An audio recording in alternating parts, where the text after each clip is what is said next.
এখন আর কেউ অনলাইনে একজন আরেকজনকে কাদা ছোড়াছুড়ি করতেছে না, আর কেউ কাউকে টকশোতে গালিগালাজ করতেছে না। হাবি প্রস্তের সবাই এক হয়ে গেছে। আমি বেশি কথা বলবো না, সবার কথা একটাই মেসেজ দিচ্ছে, সেটা হচ্ছে এই ইন্টারিমের শতভাগ ব্যর্থতার কথা বারবার সবার কথাই উঠে আসতেছে। আমি শুধু একটা কথাই বলি, স্বরাষ্ট্র উপদেষ্টা আপনি 50 লক্ষ টাকা পুরস্কার ঘোষণা করলেন আসামি ধরার জন্য।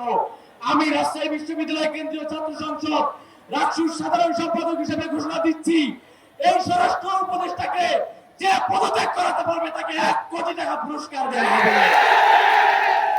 এবং সাথে সাথে আজকে এখানে যারা এসেছেন, দল মত মতাদর্শ নির্বিশেষে ভারতীয় আধিপত্যবাদ এবং আওয়ামী ফ্যাসিবাদের প্রশ্নে সবাইকে এক হয়ে এক ছাতার নিচে কাজ করার আহ্বান জানিয়ে আমি আমার বক্তব্য শেষ করছি। ইনকিলাব ইনকিলাব।